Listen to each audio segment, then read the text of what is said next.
So ayan mga chong, what's up sa inyo, and welcome back dito sa ating YouTube channel. So ayan, medyo madilim dito mga chong, as you can see. Nandito tayo sa hotel na pinagtatrabahuan natin. So ayan,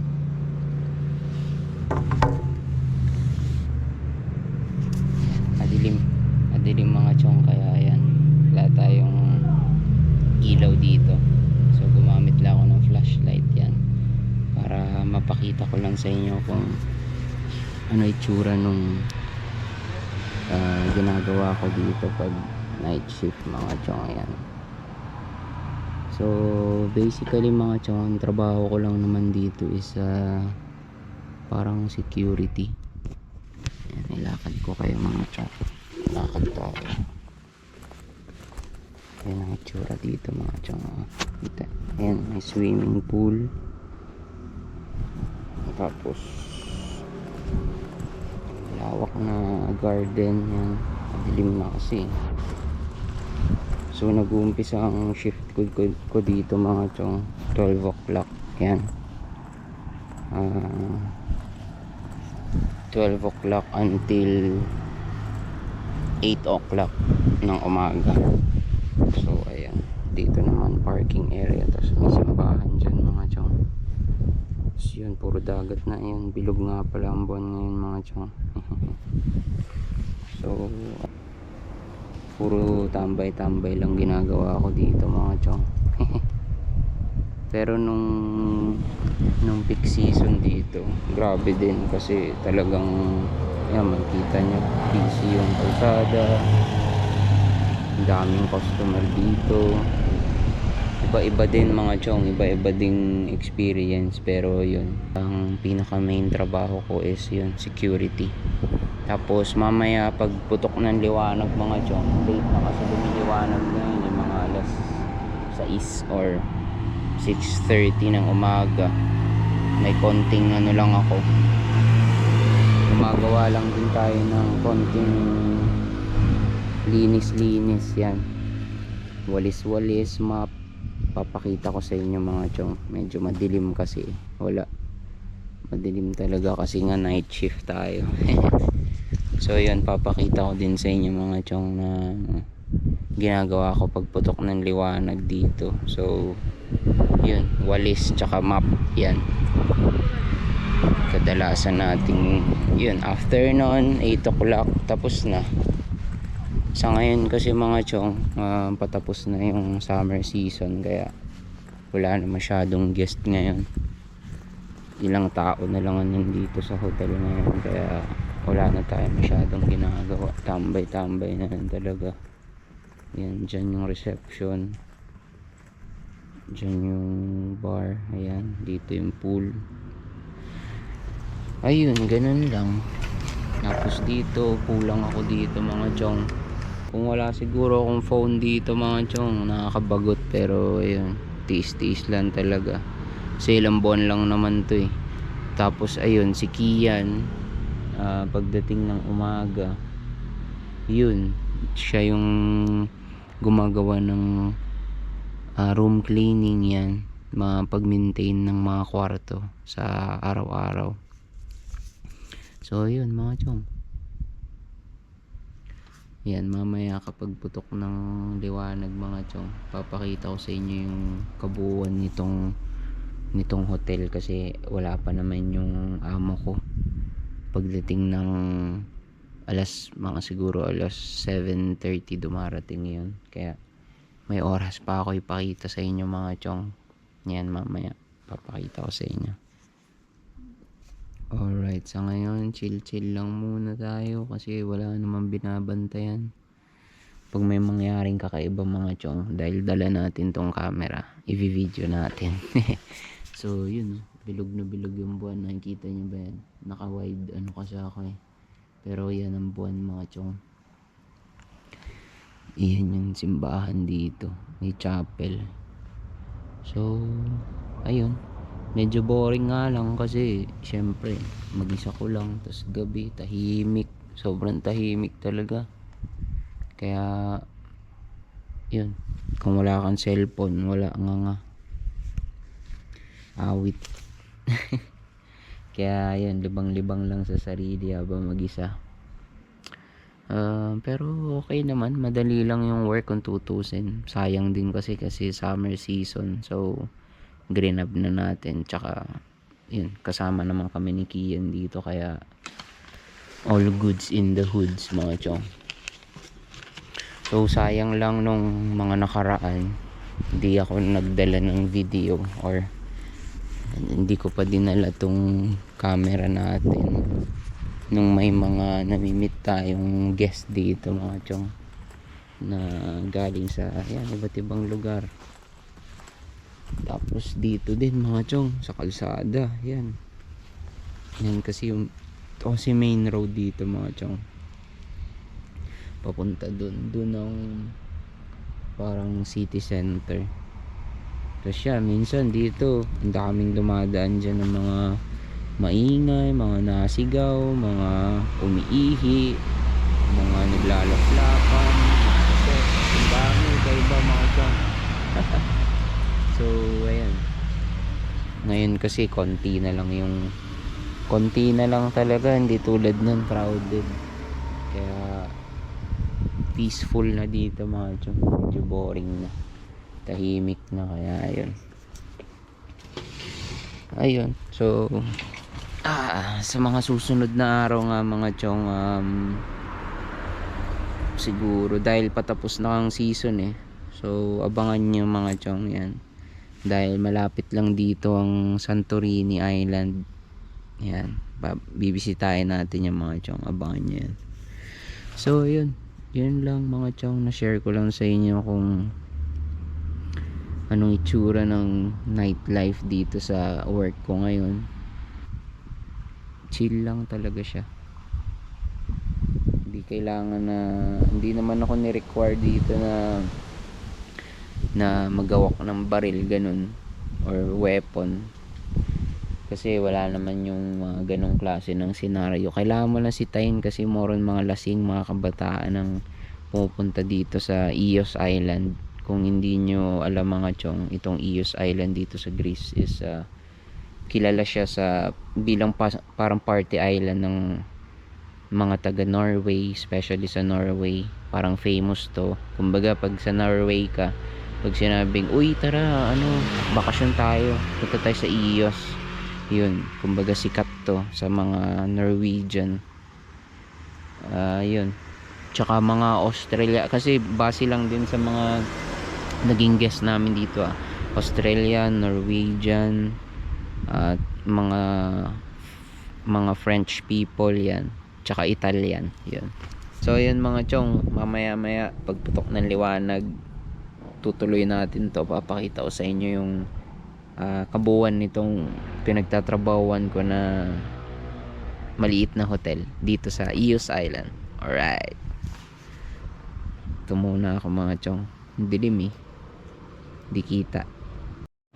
Yan mga chong, naglilinis na sila ng start na sila naglilinis ng kalsada.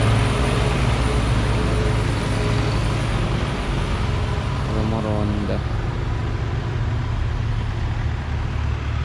kasi nga patapos na yung summer season mga chong, kaya yan, start na sila linis ng mga kalsada dito.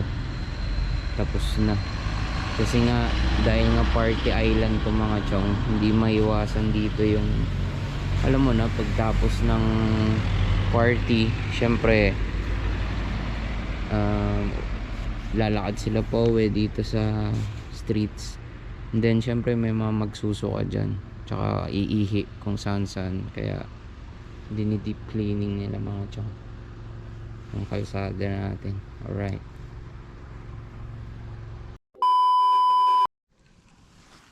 so ayan mga chong, time check natin 5:51 na mga chong ng umaga. So ayan, nandito ako ngayon sa kalsada mga chong. May sasakyan. Andito ako ngayon sa kalsada mga chong.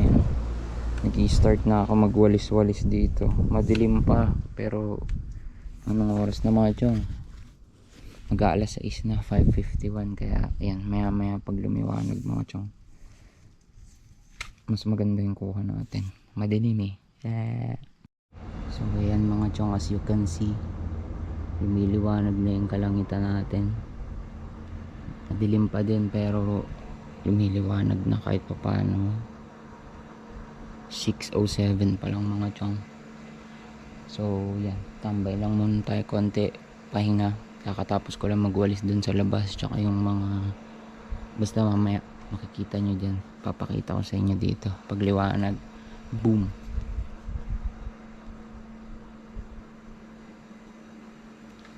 Ganda yung mga chong, mga stars.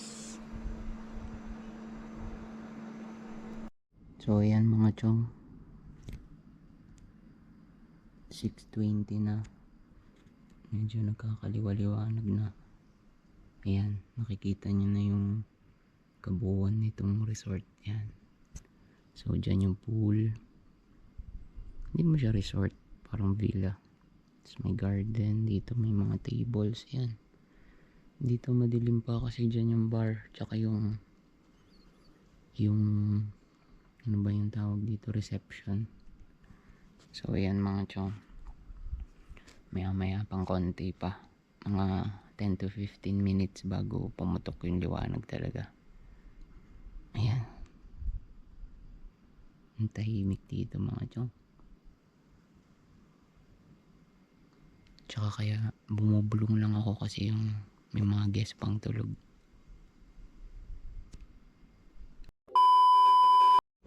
So yan na mga chong,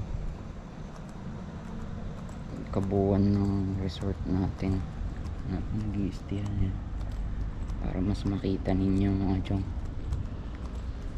So yan, duties ko din is yun, magwalis dito sa paligid nito.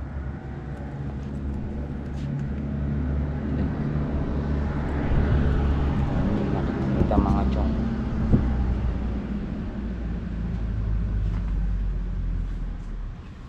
Minsan tamang pagkukunwari lang din tayo kasi wala naman nang wawalisin minsan. So yun.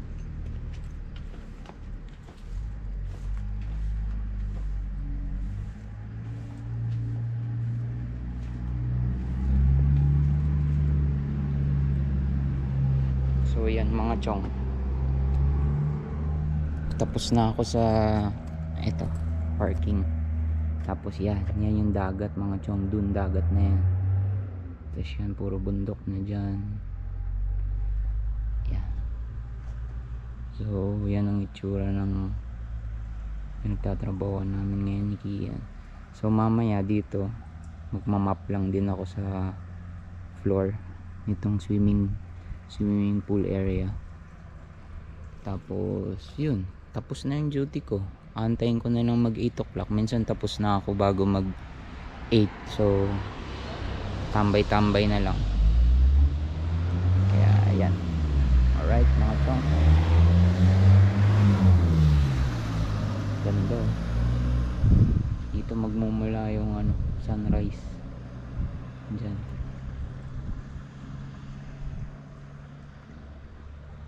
Tahimik mga chong, payapa.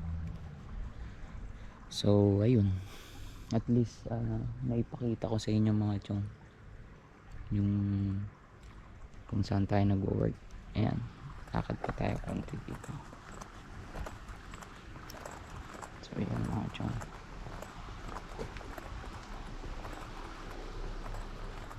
tapos yan, may maliit na garden dyan ako tumatambay lagi. Ayan, so ganyan siya mga chong, maliit lang. Ilang rooms lang to siguro 14 rooms yan sa baba. Yan lang, as in yan lang mismo, maliit lang kaya madali lang. Tsaka okay yung naging offer sa amin dito, dahil nga pag dito sa Greece, pag nag summer season, mas marami talagang offer sa island. Tsaka mas magaganda yung mga salary, kaya maraming Pinoy ang pupunta ng island para yan mag-work. Hotel, restaurant, yan, kitchen. So, dyan yung reception area mga dyan, tsaka bar. Yan yung sarado kasi wala akong access sa mga yan. Bali talagang security lang ako dito, binabantayan ko lang tong premises ng Hotel Villa. Alright, alright. Mga to, basta ay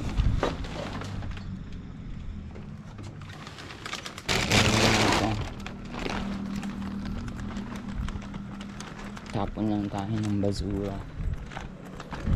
Ayan, para makita nyo din yung ibang part nitong island.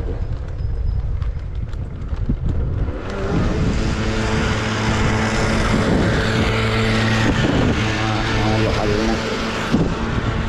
So mahangin na ngayon dito mga chong, kaya patapos na yung papasok na yung winter. So yan, tapon natin to. Goods, all goods in the hoods. Yan, ngayon yung kapayapa dito mga chong. Ito yung mga ibang katunggali nating hotel. Yan, so all goods in the hoods. Yeah.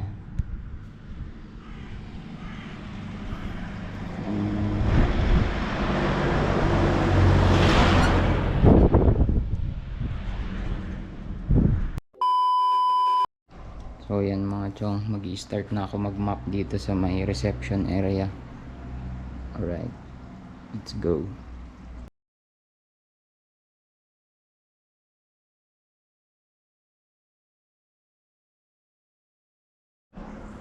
Yan mga chong, POV para kasama ko kayo sa paglilinis ko. POV ng nagmamap. Alright, okay, gi-start na ako dito mga chong sa pool area. Yan, kala nyo lang maluwag yan kasi naka wide angle tayo, pero ano lang yan mga chong, mababa lang, maliit lang yan.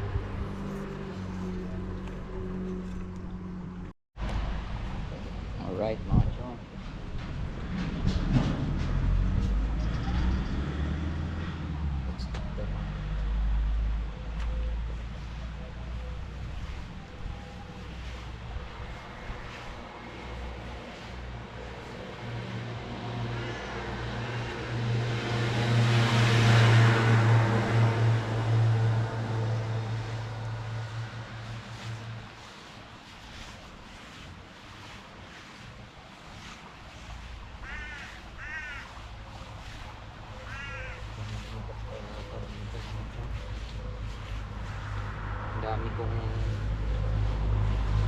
dami kong napagplanuhan dito. Isipan at napagplanuhan dahil tahimik, makapag-isip ka ng maayos.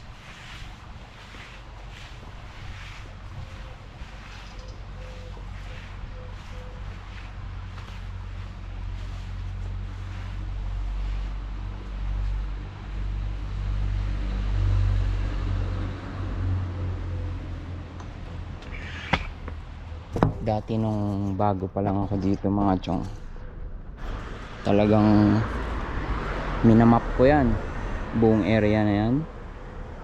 Talagang map ko yan, oh. Eh syempre diskarte, hindi naman na din yan. Bakit mo pa lilinisin, di ba? Papagurin mo lang sarili mo. Nung una ganun, oo, syempre nagpapasikat tayo sa amo, eh. Papakitang gilas, eh. Ganyan ang mga Pilipino mga chong, kahit saan nyo dalhin yan. syempre kukunin natin yung loob ng ano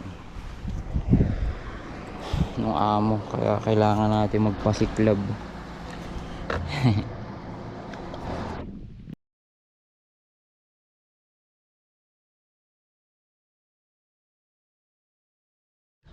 So yan mga chong, itong tsura dito sa may pool area, may mga sunbeds na may payong pag gusto mag chill. Ang ganda ng view, chill kang ganyan, no?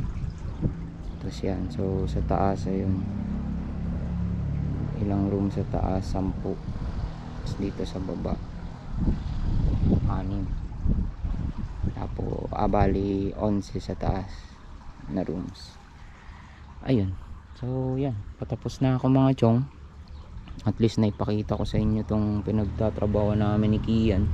Iba kasi shift ni Kian 9 AM to 5 PM siya, kaya wala, hindi ko maipapakita sa inyo yung work ni Kian. Pero ayan, at least nabigyan ko kayo ng overview ng work namin ni Kian dito sa Ios Island. So ayan mga chong, parating na kasi yung amo ko, kaya ayan, baka mahuli pa ako na nagbablog tayo. So yun, kita-kits na lang tayo ulit sa next vlog natin mga chong. Syempre yan, abangan nyo yung mga susunod natin gagawin na vlogs. So yun lang, na share ko lang.